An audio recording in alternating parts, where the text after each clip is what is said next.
Hey everyone, welcome back to Garden State Growing. My name is Eric. Today I've got a great video for you. It's exciting for me, maybe not for you. What I have here, I had a delivery for those that follow me. I had a delivery of the 5-in-1 plum tree and a key lime tree.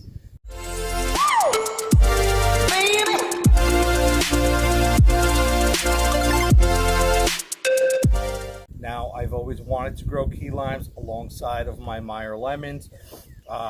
My wife, her favorite dessert ever is the key lime pie. And to be honest with you, I don't think she's ever really, but once or twice, had an actual key lime pie, because up here in Jersey, it's very difficult to get your hands on key limes. They're like, you get them once or twice in the farmer's market when they're in season sometimes. But other than that, they're very, very rare to get. Now, the key lime is an amazing fruit. They are only about the size of a golf ball and can be yellow and green in color. They have some of the most beautifully fragrant leaves and fruits that will fill your house up. Now, the key lime is hardy from zones 4 to 11, but they thrive in zones 8 through 11. You can have them outside year round as long as you have it in a south facing direction. From 8 to 11. Now 4 to 11, or 4 to 8 actually, you need to either bring them inside, have them sheltered in some way during the winter. They are sensitive to the cold. They can only really handle temperatures up to 20 degrees. But just like people get affected by the wind temperature, how they say it's colder, it feels like, it might be 20 degrees but feels like 9. Trees feel the same exact thing. So if the wind is blowing on a really cold day, it's going to dehydrate them. They're going to get winter tips on their leaves. They're going to die off, and you're going to eventually lose the tree. Now, they're not very picky about the soil pH that they grow in. They will grow anywhere from like 6.1 to 7.8. So that's a very, very wide range. Most people's soil in their garden and surrounding, unless they have like very sandy or very clay soil or some like unusual type of soil, most people's soil lands in like the 7 range. So that should be fine. And most compost do as well. The one thing that key lime trees do need is they need a nice, loose, well-draining soil. Any citrus plant does not like wet feet. They do not like to have their roots soaked all the time. They will rot out, and it will kill the tree as well. So when you're putting your soil mix together, and I'm going to show you me planting this and why I made the decisions that I made when I do plant this. Now, the key lime tree will harvest twice a year. Usually once at the end of the summer, around August, and you'll get, if you're a person who brings it inside, you will usually get another flush of fruit about December. Now, the key lime tree is self-fertile, which means it will pollinate itself. But they do suggest that if you're going to have one, you should have 2, and that will help with the pollination, so you'll get a better harvest. But for a lot of us, including me, I just don't have that room inside my house to bring not only the key lime, but my Meyer lemon inside during the winter time. So to get another key lime tree next to it, it would not be feasible for me. But what you can do is you can hand pollinate, okay? And when the tree produces its blossoms and they open up, okay, the easiest thing to do is just take a small dry paintbrush and go in the little buds, and you'll see me do this when it comes time, in the little buds, and swirl the paintbrush around, and then go to the next flower, and then go to the next flower, and go to the next flower, and that will help pollinate. And I suggest that when it is in bloom and they are flowering, that you do it at least once a day, because there's going to be flowers opening up on different parts of the plants, and you're not going to know if you got it or not. Okay, so you want to do that until the petals fall off and you see buds of some limes growing. Now, the key lime is It's a Mexican key lime. It's a lot of people think they call it a key lime because it comes from the Florida Keys, but that's not true. It's also called the bartender's lime. It is also called the West Indian lime. So let me show you, because I got some more I'd like to share about the key lime tree, but let me show you as I do it. I ordered this from Fast Growing Trees. You know that I find that to be a very trusted source. They grow these trees out for years, so I don't have to. And then when I buy them, there's an opportunity for them to fruit within the first 1 or 2 years, opposed to fruiting in the next 10 years. But if you go to a local nursery or you go to a local box store and you see key lime trees, you want to look at the tree first before you buy it. They can be rather expensive. I think I paid 89 bucks for this.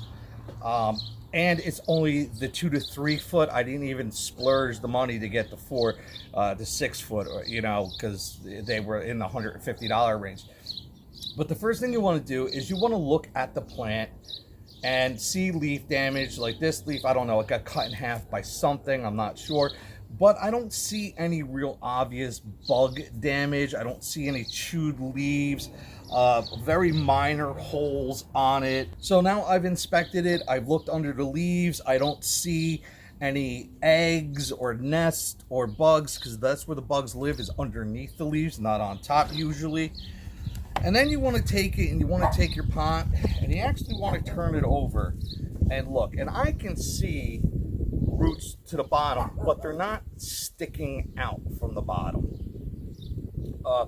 So this is an indication that it's not root bound. I get to take a look at this soil, and there's a lot of, I can see peat and wood chips, and I can see they have a slow release fertilizer in there as well. So I'm just going to put that in the pot. So let me show you how I'm going to plant it. Now, as you can see this, it's not very big. Put it in a pot roughly around twice the size. So an appropriate size pot would be something like this right here. Okay? This is a 10 quart. But here's my dilemma. We get 50 to 60 mile an hour winds rushing through my backyard off the bay regularly. And if I do not prepare for it, I lose plants, because they will break, they will topple over, they will just get blown around. So I'm gonna have to make a decision and plant it into this bigger pot. Normally, I would plant it into the smaller pot, and then when I saw the tree get big enough, I would put it into this bigger pot, which I believe is the 25 quart. And I'm also going to weigh this down. Now I have to watch fertilizing and watering more carefully, because on the outside there could be moisture, but down where the roots are, there's not. So again, like if you watched my planting in tomato in a container video, I'm going to use that PVC pipe down the middle, so I know that I'm getting moisture down to where these roots are. Is I'm going to put a couple inches of regular mulch. Oops, there's some water in there. It rained the other day. So I got about 3 to 4 inches of mulch at the bottom of this container here. This is all going to decompose down eventually, and it's going to help to feed the natural cycle of the tree when it's growing. But the next thing I want to do is I want to put some sand at the bottom of this, and it's going to serve two purposes, but one is a main purpose, the other one is just an auxiliary purpose. It just means it works better. It's going to add weight to the pot, and it's going to help with drainage on the bottom. But what I'm really concerned about is the weight of the pot. I want this pot to be heavier, so when those wind gusts come, especially as this tree grows to 5-6 feet, I'm not going to come out here on my deck every day and find it laying on its side, which I have seen with a lot of my tomato plants. That's why I upgraded their pots this year as well. All right, it's not too heavy, but it's definitely got some weight to it. Okay. And then what I'm going to start doing, let me move my water, and I'm not going to use these pots. You asked me, well, what did I get these for? I'm going to do smaller plants in here, like like things I want to keep separated from my garden. Dill, mint, chives, you know, basil, cilantro, stuff like that. So what I have in this Home Depot bucket is just my mushroom compost that I use to plant just about everything in my backyard and fill my beds.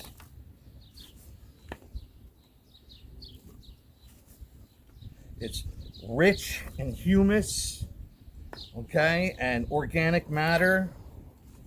Which humus is the decomposition, it's the product of decomposing organic matter. Mushroom compost is basically straw, hay, horse manure. They add some chicken compost to it as well. All right, so now I got a couple inches of mushroom compost down. Okay, now with this, you should only plant it to the top of the root ball. It actually should be mounded up a little bit with a couple inches down on the sides for drainage. So I'm going to keep on adding, but what I'm going to do at this point, now that I've got a couple inches in, I'm going to add some amendments to it. So this is my fruit and tree fertilizer from Dr. Earth. It's a 552. Okay, it's nice. And I'm gonna add just about 2 handfuls to that bucket that I have here. And inside this bucket, you can't really see, but I have a couple cups of peat moss, I have a couple cups of vermiculite, a couple cups of perlite, a cup, 2 cups of, and I'm talking like 16-ounce cups of worm castings, and 1 16-ounce cup of chicken manure, the coop that I have. And this is just going to help amend the soil. It's going to make everything just really rich in nutrients. It's not going to overdo it. Everything that I use is very, very light, so it's okay. And I'm just going to take about a handful or 2. This is going to help with drainage. Again, I'm going to add, where'd my shovel go? I'm going to add a scoop or 2 of sand here. Citruses like a sandy soil. They like loamy soil, they like a sandy soil.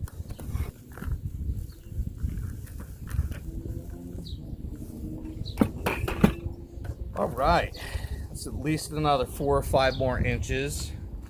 It's looking good. Breaking up any clumps. Once again, about a handful or 2. Now, I've never had a key lime pie. I keep on saying pie. Never had a key lime tree before, so this is the first. But my grandmother in Florida always had citrus trees, but the climate in Florida is much, much, much different than what we have here, obviously. Now, you could have a key lime tree inside your house full time if you live in a cold area. If you have a south facing window that gets direct sunlight, at least 6 to 8 hours a day, the key lime tree would preferably like 10 hours of sun.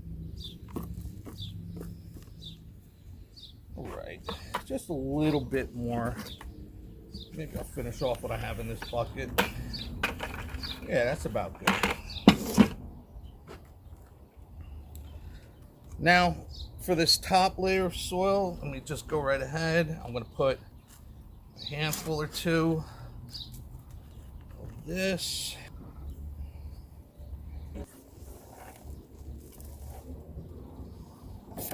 Okay. It's not too bad. All right.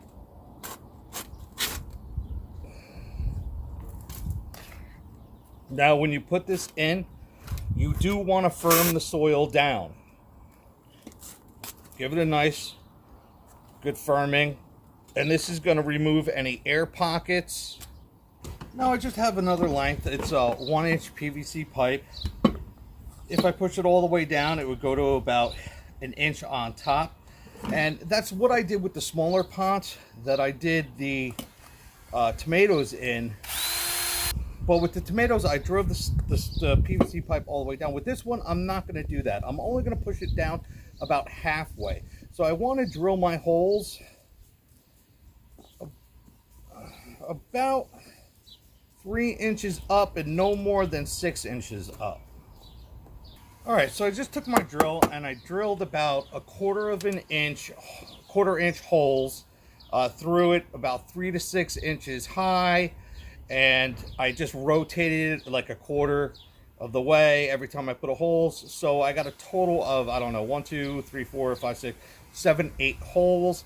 I don't want to jam this down into the root ball and have a chance of actually damaging the root. So I'm going to go off from the side here, and I'm going to kind of go in at a diagonal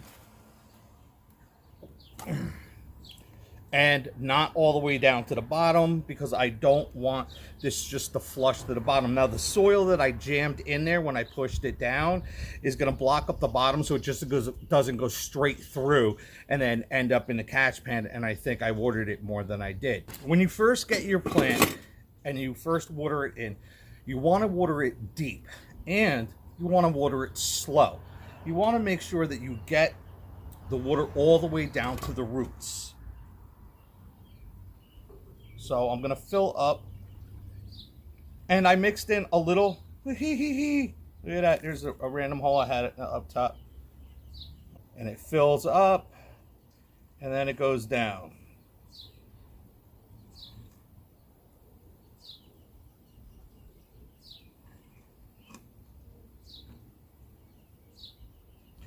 Now, I'm watching how fast the water that's on top drains.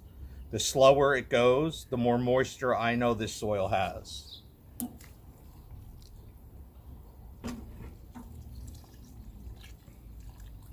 Like I said, I have to be careful because I planted it in a pot bigger than it needs to be. I'm going to have to really watch out for moisture issues. I'm going to have to look at the plant. I'm going to have to see if it's struggling. I'm going to have to take my finger and not dip it in here on the side. I'm going to have to dip it in over here.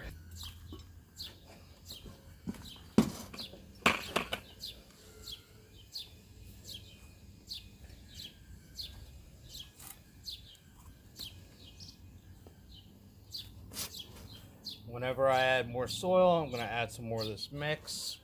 I know you think this is a lot, but it's mostly peat moss, vermiculite, and perlite with just some natural, worm castings and chicken manure. Very little actual fertilizer in here. It did come with a slow release fertilizer.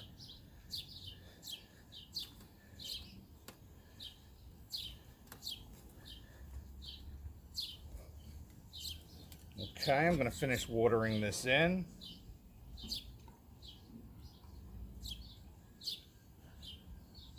I know this seems tedious, but do you see the slow technique of putting some water down, letting it absorb, putting some water down, letting it absorb? Okay, so that's the key lime tree potted in here. Now, let's talk fertilizing. How often should you fertilize? Key lime trees like to be fertilized at least every 6 weeks, so every month and a half. You should do a top dressing of fertilizer, and you should use not just something like this, which is very fast acting. It's going to continue to release over the next couple weeks, but a longer lasting fertilizer. Let me show you what I have. Now, this is a Miracle Grow, but it's the Performance Organics. Now, I did research into this. I was not going to use Miracle Grow. I do not like Miracle Grow. I do not like Monsanto, but after my research, I found out it definitely was one of the better brands. It is certified organic, so I can't shoot them out for that. They're synthetic fertilizers. Listen, I'm not going to have an opinion on that. I'll do that when I do a fertilizer video. I do not like them. I do not like using them. So what I'm going to do is I'm just going to take a trickle of this and put it on top. And this is going to feed it for the next month and a half. Okay, I followed the directions, just a little bit of shake. Actually, I put less than I should have put on because I did add the worm castings, the chicken poop, and the Dr. Earth. So I put less than I should have. And that's going to feed this plant over the next 6 weeks or month and a half. And it should do really well. Now, in the fall and the winter time, like I said, it's every month and a half during summer and spring, but then when you get to fall and winter, you can change that up to once every 3 months. Just add a little bit of fertilizer. Again, a slow release fertilizer, and one that is high in nitrogen. So this one's a 927, and that nitrogen is going to help to get the foliage pop, to get the blossoms, to get fertilization, to get a better harvest. So that's what I'm going to use for this. I'm also going to sprinkle a little bit of this onto my Meyer lemon tree as well. The tree itself is very pest resistant. They do have certain citrus diseases that can afflict them, but for the most part, you shouldn't have to worry about spraying it with nasty sprays in order to keep bugs off of the plants. They should do just well, but if you do have an issue, there are options out there. There's neem oil and there is pyrethrum. You can look them up. Now, the last thing that I'm definitely going to do, okay, is I'm gonna mulch this soil. Moisture retention, weed prevention, temperature swings. It kind of insulates the soil from drastic shifts, from hot days to cold nights, where you get that surprise frost or something like that you weren't expecting, like we might get in the middle of this week after I just planted my tomatoes. Awesome. All right, now the thing is with mulch though, keep it at least 2 inches away from the stem of your tree, or else it will girdle your stem and it will cause it to rot. So I have about 2 to 3 inches of mulch going around the outside of here. It is wet and it is fine. Now, the last thing to talk about with your lime tree is pruning. When is the best time to, if you planted your plant outside, the best time to prune is after you've gotten a harvest off of the tree, after the blossom has bloomed, they've pollinated, and you've gotten your limes. You harvest them, and then what you want to do is you want to remove any dead stems that are over, or any stems that are growing towards the center of the tree, like possibly that one. Yes, this tree does have thorns on it. Hooray! If you plant inside, or in a pot that you bring inside for fall and winter, you can prune at any time. So I'm just going to go right ahead and I'm going to take this one branch off that was growing towards the center. It wasn't going to do any good. I want to keep the airflow in the center of this tree open. And the other thing you want to do is you'll find suckers just like on a tomato plant, but in a different place. On tomato plants, you get it in the crook of between the stem and the lateral growth. On a lime tree, you'll get it at the bottom, and it'll be another tree growing out of the root system right from the same root ball that we have this lime tree planted into. That is going to steal nutrients and moisture away from this tree that I don't want. This is the tree I want, not that. So I would trim them off, but I don't have any, so that is perfect. Now, as far as watering goes, as you saw me when I watered this, you want to water it slow, you want to water it deep. Now, how often do you have to water it? That really depends on your climate and your situation. I would say probably once a week. Now, if you planted this in the ground, you want to let the top 2 or 3 inches dry out. So if you take your finger and stick it in the soil, you want to feel dry soil for at least 2 to 3 inches before you decide to water it again. Of course, you're going to have things like rain that are going to help water your plant, which is better, higher in nitrogen. Now, for a potted plant, the first time you water it, you definitely want to water it until the water comes out the drain holes on the bottom. Another test is, again, take your finger, but instead of the 2 or 3 inches that you see when you plant this outside, if this is a potted plant, you want to just put it in about 2 inches. That's it. And if the soil's not moist, you want to water it slow, deep again until you see it start coming out the holes in the bottom of the plant, and then let it go for a week and for about a week, but check it every 3 or 4 days. Of course, when it gets hotter out towards the end of spring and summer, you're going to have to water it more. We want to water in the mornings and evenings.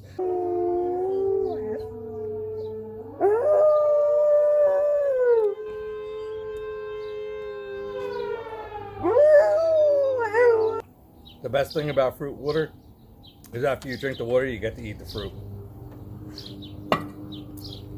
Okay, so I'll be perfectly honest with you. I'm really tired of hearing when people give watering advice and they constantly say you have to water in the morning, you have to water at night. Listen, those are the two most optimal times to water your plants. It's gonna help with evaporation, retain moisture in the soil. It's going to get to your root system before the sun bakes it away. I don't believe in watering from the top, so I don't have to worry about leaf burn, but yes, you can get leaf burn if you water your plants from the top and you coat the leaves in water. It's like a magnifying glass. But listen, if you come outside and you see your plant struggling and it's the middle of the day, 12 o'clock, and it's baking out there, water your plant. Seriously, water from the roots and water your plant and water it good. Your plant's struggling right now. It needs help. Do not wait till it cools down at 6 or 7 o'clock at night to water your plant. If you see obvious signs of struggle, regardless of what time of day it is, water your plant. All right, guys, that's basically all I know. I'm gonna put this on my deck where it's the south part of my house. It's gonna get sun at least the entire day, as long as the sun is out. I'm gonna fertilize every month and a half. I'm gonna water it deep. I'm gonna water it slow, and I'm gonna make sure that I check it probably twice a week. Do you have any suggestions for me? Let me know in the comments below. This is my first year. Use all the help I get.